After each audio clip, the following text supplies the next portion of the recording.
ओम नमो भगवते वासुदेवाय नमः।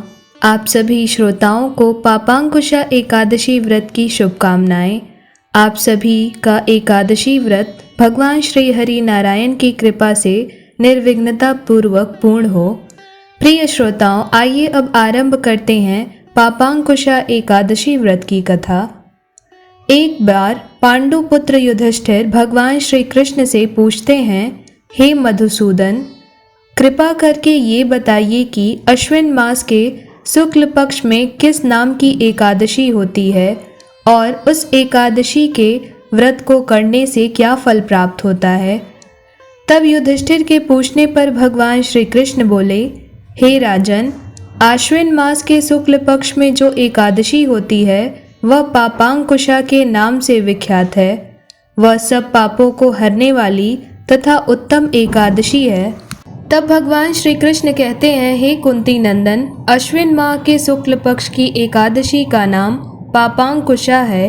इसका व्रत करने से सभी पाप नष्ट हो जाते हैं तथा व्रत करने वाला अक्षय पुण्य का भागी होता है। इस एकादशी के दिन इच्छित फल की प्राप्ति के लिए भगवान विष्णु का पूजन करना चाहिए। इस पूजन के द्वारा मनुष्य को स्वर्ग लोक की प्राप्ति होती है।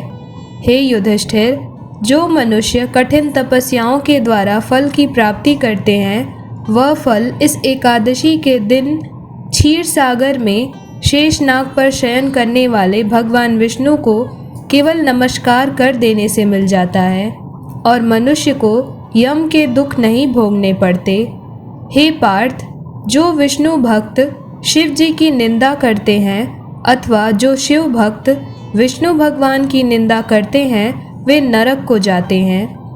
1000 अश्वमेध और 100 राजसूय यज्ञ का फल इस एकादशी के फल के 16वें भाग के बराबर भी नहीं होता। अर्थात इस एकादशी व्रत के समान संसार में अन्य कोई व्रत नहीं है। इस एकादशी के समान विश्व में पवित्र तिथि नहीं है। जो मनुष्य एकादशी व्रत नहीं करते हैं वे सदा पापों से घिरे रहते हैं। जो मनुष्य किसी कारणवश केवल इस पापांकुशा एकादशी का उपवास करता है तो उसे यम के दर्शन नहीं होते। इस एकादशी के व्रत को करने से मनुष्य को निरोगी काया तथा सुंदर नारी और धन धान्य की प्राप्ति होती है और अंत में वह स्वर्गलोक को जाता है। भगवान श्री कृष्ण आगे युधिष्ठिर को इस एकादशी की महत्ता बताते हुए कहते हैं, हे पार्थ, जो मनुष्य इस एकादशी के व्रत में रात्रि जागरण करते हैं उन्हें सहज ही स्वर्ग की प्राप्ति होती है। इस एकादशी के व्रत करने वाले मनुष्यों के मातृ पक्ष के 10 पुरुष, पितृ पक्ष के 10 पुरुष तथा स्त्री पक्ष के 10 पुरुष भगवान विष्णु का रूप धरकर वह सुंदर आभूषणों से परिपूर्ण होकर विष्णु लोक को जाते हैं। जो मनुष्य आश्विन माह के शुक्ल पक्ष की इस पापांकुशा एकादशी का विधान पूर्वक उपवास करते हैं उन्हें विष्णु लोक की प्राप्ति होती है, इसमें कोई भी संशय नहीं है। तथा इसके साथ साथ जो मनुष्य इस दिन भूमि, गौ, अन्न, जल, खड़ाऊं, वस्त्र, छत्र आदि का दान करते हैं उन्हें भी यम के दर्शन नहीं होते। दरिद्र मनुष्य को भी यथाशक्ति कुछ दान देकर कुछ पुण्य इस एकादशी के दिन अवश्य ही अर्जित करना चाहिए। जो मनुष्य तालाब, बगीचा, धर्मशाला, प्याऊ आदि बनवाते हैं उन्हें नरक के कष्ट नहीं भोगने पड़ते। वह मनुष्य इस लोक में निरोगी, दीर्घायु वाले पुत्र तथा धन धान्य से परिपूर्ण होकर सुख भोगते हैं तथा अंत में स्वर्गलोक को जाते हैं। इस एकादशी व्रत को करने वाला मनुष्य किसी भी प्रकार की दुर्गति मृत्यु के पश्चात नहीं पाता।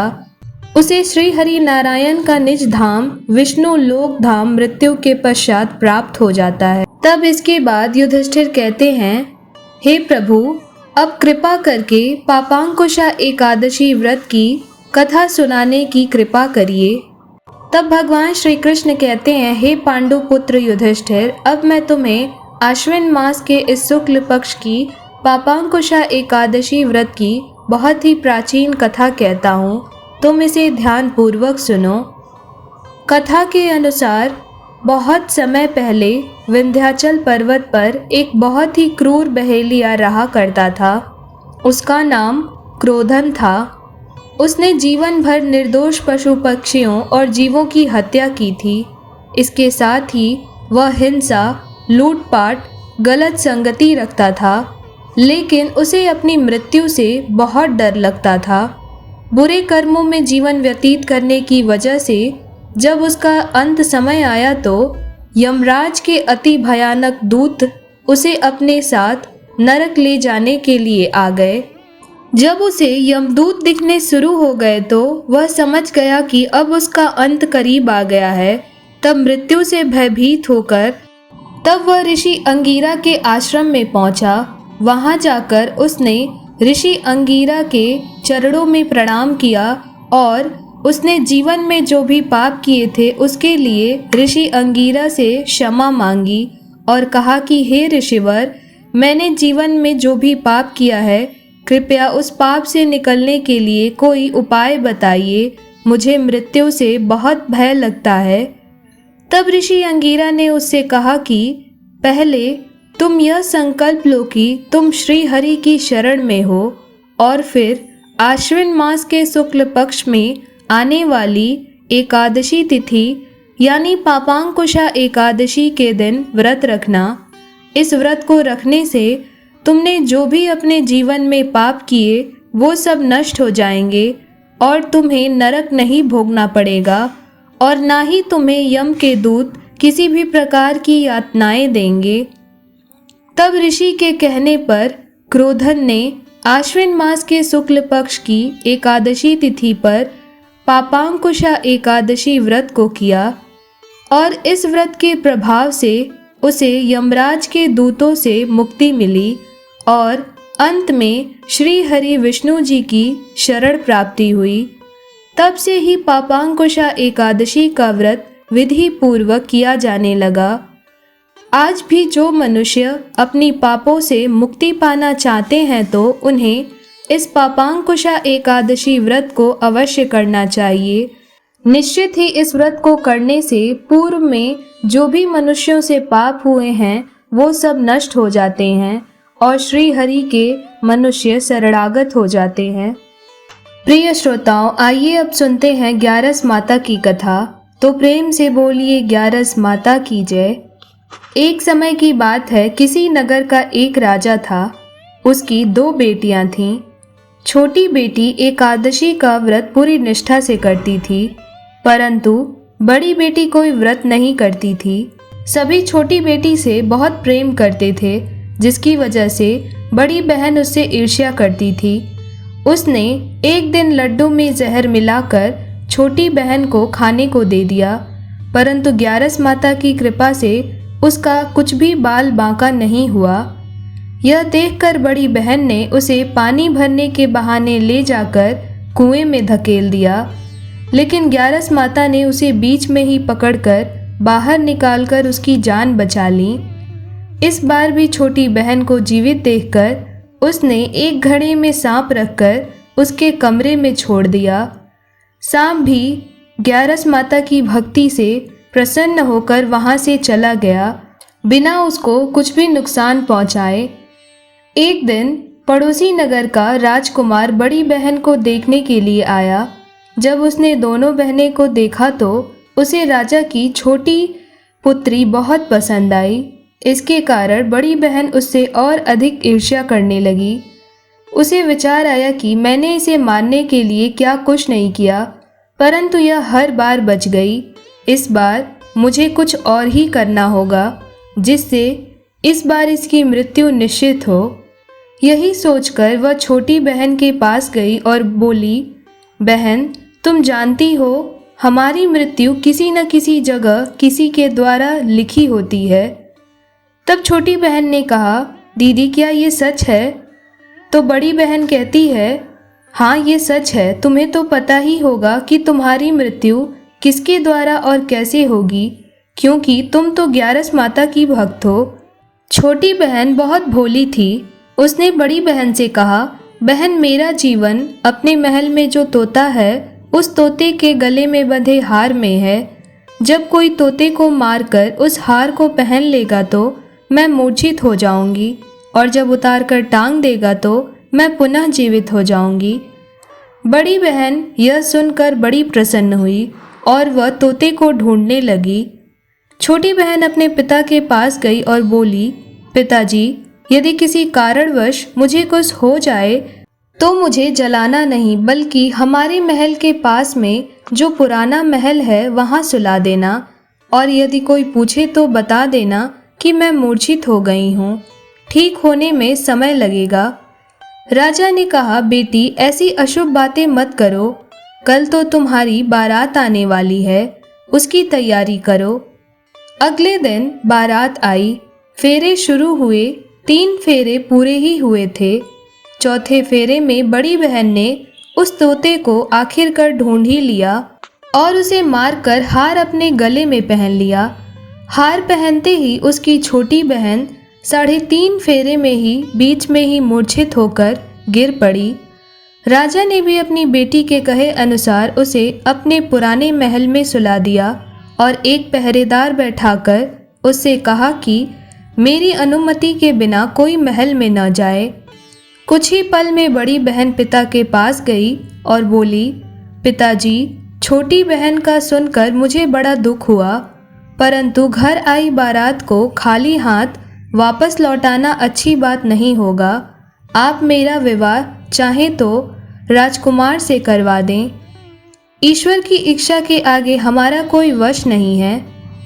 राजा को बड़ी बेटी की बात उचित लगी और बड़ी बेटी को छोटी बेटी के वस्त्र पहनाकर फेरों में बैठा दिया। जब राजकुमार ने देखा तो कहा कि यह मेरी दुल्हन नहीं है, मैं इससे कैसे विवाह कर सकता हूँ, क्योंकि जिससे मैं विवाह करने वाला था ये वो नहीं है। जिसके मेरे साथ 3.5 फेरे हुए हैं, मुझे उससे विवाह करना है। लेकिन सब ने उस राजकुमार को समझाया कि तुम्हें इससे ही विवाह करना चाहिए, यही कन्या तुम्हारे लिए सर्वथा उचित है।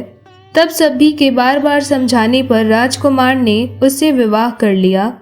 विदाई के बाद जब सभी बहू को लेकर अपने महल आए तो वहां बहू का अच्छी प्रकार से स्वागत किया गया, लेकिन राजकुमार ने उससे बात तक नहीं की, ना ही उसके हाथ से पानी पिया, उसके हाथ से बना भोजन भी नहीं खाया। राजकुमार ने मन में विचार किया कि आखिर मेरी पत्नी के साथ क्या हुआ, इसका तो पता मैं लगाकर ही रहूँगा। दुखी मन से एक दिन राजकुमार घोड़े पर बैठकर शिकार करने के लिए निकला। घोड़ा वहीं जाकर रुका जहां राजकुमारी की अधमरी लाश को रखा गया था। अचानक घोड़े के रुकने से राजकुमार ने सोचा कि कोई तो कारण है जो घोड़ा यहाँ आकर रुक गया है। वह राजकुमार घोड़े से उतरकर पुराने महल की तरफ गया। वहां खड़े चौकीदार से पूछा, ये महल किसका है? वहां खाट पर कौन सो रहा है?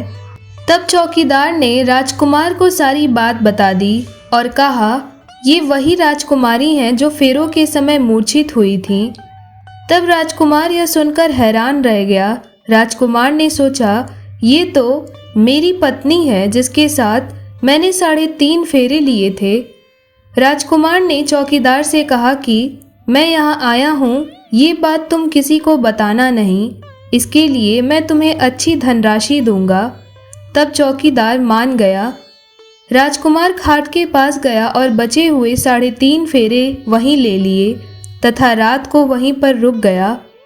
राजकुमारी ने जब रात को अपने पति को वहां देखा तो वह बहुत क्रोधित भी हुई और रोने भी लगी। राजकुमार ने पूछा, तुम अचानक फेरों के समय मूर्छित कैसे हो गई? तुम्हारे पिता ने मेरी शादी तुम्हारी बड़ी बहन से करवा दी, जबकि मैंने तुम्हारी बड़ी बहन को स्वीकार भी नहीं किया। तुम दिन में मूर्छित थी तो रात में तुम कैसे जीवित हो गई? यह कौन सा राज है?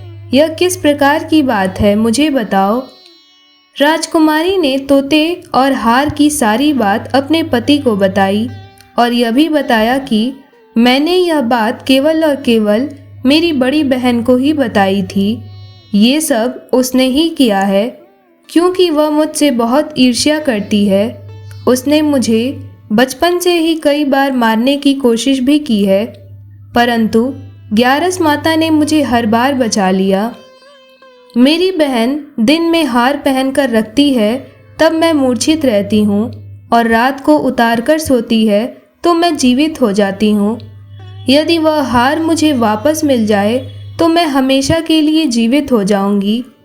तब राजकुमार छोटी बहन की बात सुनकर बोला, क्या ऐसी भी होती है बड़ी बहन? इस प्रकार राजकुमार मन में सोचने लगा। अब वह राजकुमारी के साथ दिन रात वहीं रहने लगा। बड़ी रानी ने पता लगाना चाहा कि आखिर राजकुमार रात दिन कहाँ रहते हैं, परंतु वह पता नहीं लगा सकी। एक दिन जो छोटी राजकुमारी थी वह गर्भवती हो गई। वह राजकुमार से बोली, मुझे चाहे बेटा हो या बेटी, रात में ही हो तो अच्छा हो, क्योंकि दिन में तो मैं मूर्छित रहती हूँ।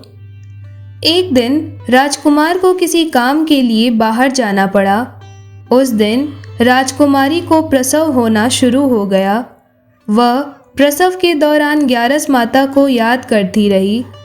ग्यारस माता आकर स्वयं उसका प्रसव करवाईं और उसके एक सुंदर से पुत्र का जन्म हुआ। तभी वहाँ राजकुमार अचानक आ जाता है। ग्यारस माता तब उसे भी अपना दर्शन दे देती हैं और कहती हैं, पुत्र, तुम्हारी पत्नी ने बचपन से ही मेरी बहुत भक्ति की है, इसीलिए मैं तुम्हारी पत्नी की भक्ति से प्रसन्न हूँ। मैं तुम्हें एक गुप्त बात बताती हूँ। जब तुम्हारा पुत्र 5 वर्ष का हो जाए तब हार लाकर तुम अपनी पत्नी को पहना देना। इतना कहकर ग्यारस माता अंतर्ध्यान हो गईं। देखते ही देखते राजकुमार का पुत्र 5 वर्ष का हो गया। तब एक दिन राजकुमार अपने पुत्र से कहता है कि पुत्र, मैं काम पूरा करके अभी थोड़ी देर में आता हूँ, तब तक तुम अपनी माँ के साथ खाट के पास ही रहना।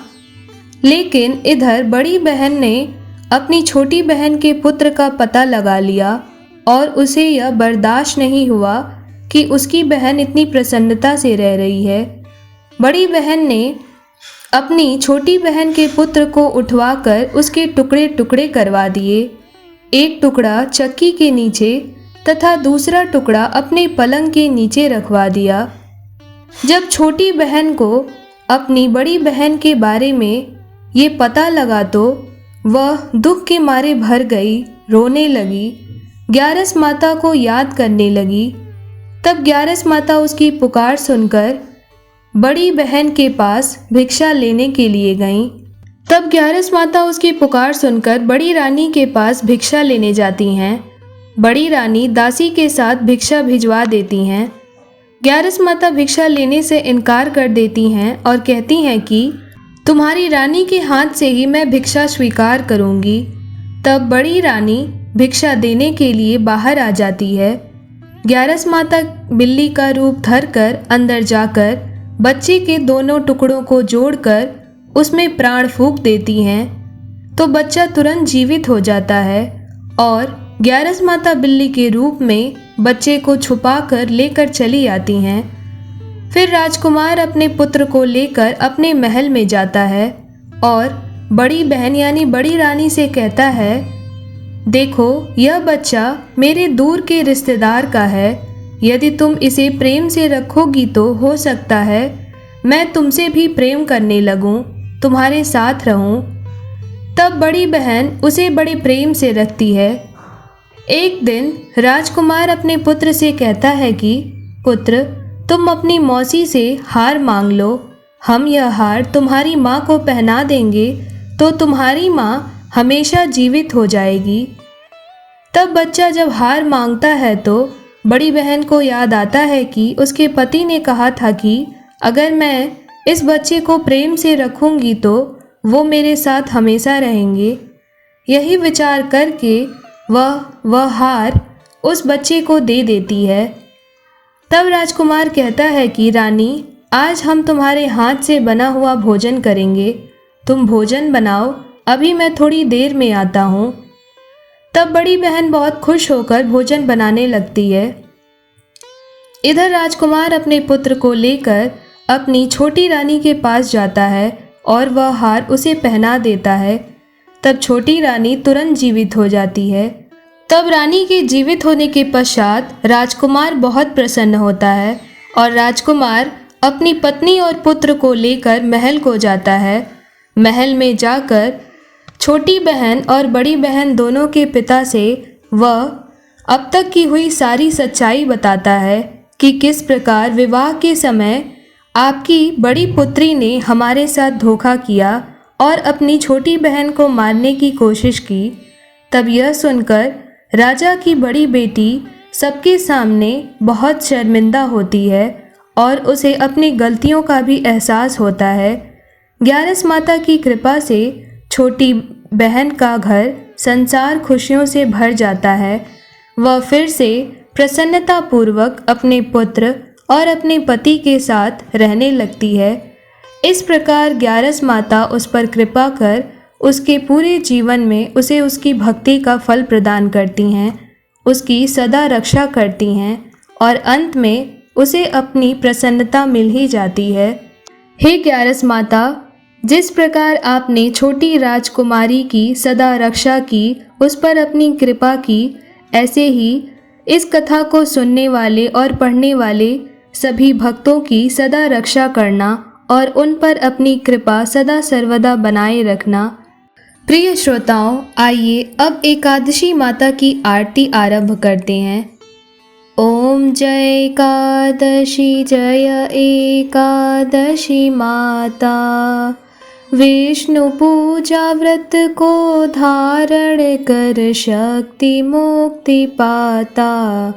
ओम जय एकादशी माता, तेरे नाम गिनाऊं देवी भक्ति प्रदान करनी, गण गौरव की देनी माता, शास्त्रों में वरनी। ओम जय एकादशी माता, मार्गशीर्ष के कृष्ण पक्ष की उत्पन्ना विश्वतारिणी जन्मी, शुक्ल पक्ष में हुई मोक्षदा मुक्तिदाता बन आई।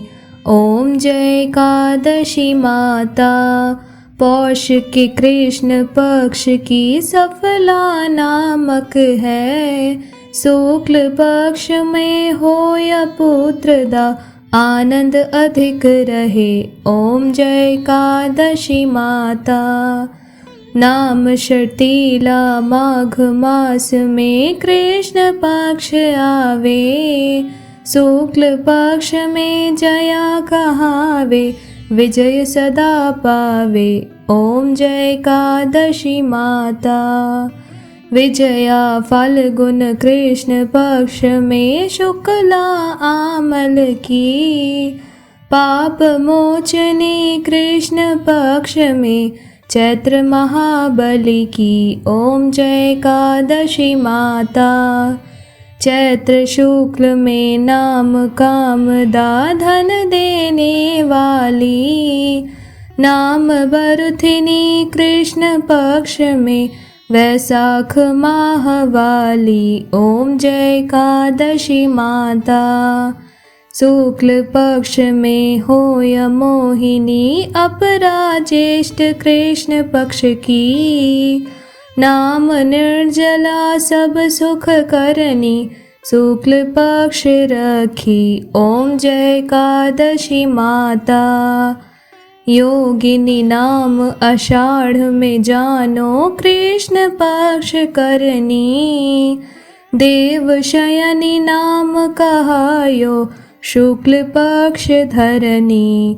ओम जय एकादशी माता, कामिका श्रावण मास में आवे कृष्ण पक्ष कहिए, श्रावण शुक्ला होय पवित्रा आनंद से रहिए। ओम जय एकादशी माता, अजा भाद्रपद कृष्ण पक्ष की परिवर्तनी शुक्ला, इंदिरा आश्विन कृष्ण पक्ष में व्रत से भव सागर निकला। ओम जय एकादशी माता।